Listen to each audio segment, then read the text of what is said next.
Ni hao, salut à tous. Aujourd'hui on est au rooftop et on va commander des petits amuse-bouches. Alors c'est super sympa, il y a des cartes et les cartes quand vous les ouvrez, ça s'allume.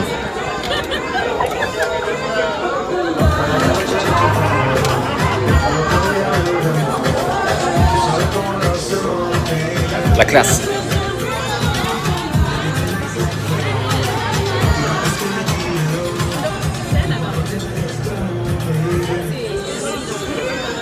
Donc on est à Genève et je suis avec mon fils Théo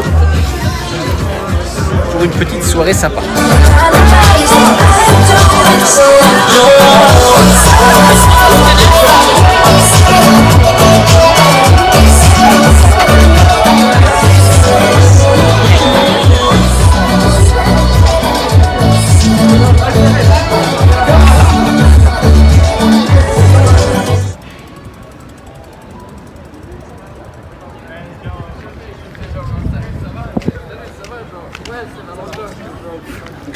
De retour à la maison après cette petite excursion sur Genève. Comme vous avez pu voir, c'était plutôt sympa.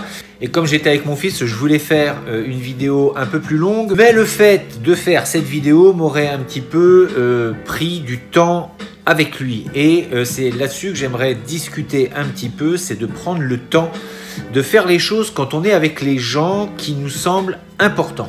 On passe de moins en moins de temps avec les gens que l'on apprécie et surtout on ne prend pas la mesure de cette importance du temps passé. Vous l'avez remarqué, on est tous sur nos portables, pour ça on sait le faire, on va y passer même un temps incroyable et bien souvent du temps perdu. Parce que si on fait le bilan de la journée, quand on a regardé un petit peu tout ce qu'on a pu regarder sur internet, à travers les réseaux, on se rend bien compte qu'il y a beaucoup de minutes qu'on a gaspillées. Et quand je dis des minutes, si ce n'est pas des heures. Et toutes ces minutes, comme je le dis, elles sont perdues. C'est-à-dire qu'elles ne vont pas servir à quelque chose qui va vous grandir. Toutes ces minutes qui, mis bout à bout, pourraient faire des heures et donc pourraient faire des heures d'enrichissement personnel où on aurait pu apprendre des nouvelles choses, se former. Et à côté de ça, passer du bon temps avec les gens que l'on apprécie, les gens qu'on aime. Il m'est déjà arrivé de regarder dans un restaurant et de voir des gens tous autour de la même table, mais avec leur portable. Il y a encore quelques années, cette chose-là était impensable. Quand bien même on avait déjà les portables, on n'avait pas encore cette culture de zapper un peu les gens avec qui on est et de passer son temps sur un téléphone. Aujourd'hui, je vous l'ai dit, j'ai un magasin. Combien de personnes viennent avec le téléphone en main, à l'oreille, sans même vous dire bonjour et déjà passer des commandes et ils sont en train de parler avec la personne qu'ils ont au bout du fil. Bon, ça vous me direz, c'est une histoire d'éducation. Le problème, c'est que j'ai l'impression que ça se généralise. On ne fait plus attention au moment présent. Dans les arts martiaux, quand on veut travailler avec son partenaire, il y a un salut. En fait, ce salut va marquer, on le respecte bien évidemment. On fait une sorte de parenthèse où on prévient la personne avec qui on va travailler qu'il va se passer quelque chose. Et pendant cette période-là, pendant que vous travaillez avec la personne, vous n'êtes pas dispersé, vous n'êtes pas en train de regarder à droite, à gauche, en train de discuter avec le groupe d'à côté. Non, vous êtes bien focalisé sur le travail que vous avez à faire et vous êtes concentré.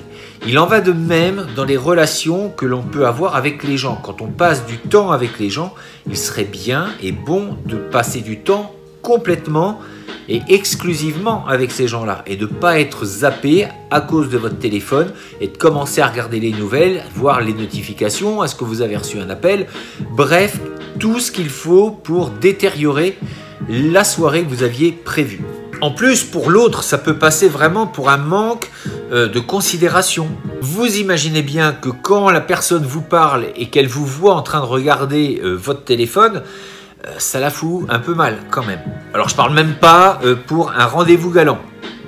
Le temps passé avec les gens que l'on aime est précieux. Faites-y attention et je vous le dis encore, j'ai l'impression que ça vient se généraliser et que ça devient normal. On va bientôt être, je pense, greffé à son téléphone ou peut-être même, pourquoi pas, une puce, puisqu'on veut commencer à nous en mettre un petit peu partout des puces. On va peut-être aller vers ce transhumanisme qui peut faire peur pour certains. Certains vont même aller jusqu'à dire que ça va être une révolution extraordinaire. Ceci dit, à chaque lot amène ses points négatifs et ses points positifs. Mais en tout cas, par rapport à l'écoute de l'autre, par rapport au regard de l'autre, je pense qu'il serait bon de mettre ça de côté pendant le temps que l'on passe avec les gens que l'on apprécie. Si vous avez aimé cette vidéo, je vous demanderai des pouces bleus, le partage, et puis on se dit à très bientôt pour une prochaine vidéo. D'ici là, restez forts, restez beaux et surtout restez bienveillants. Ça tienne.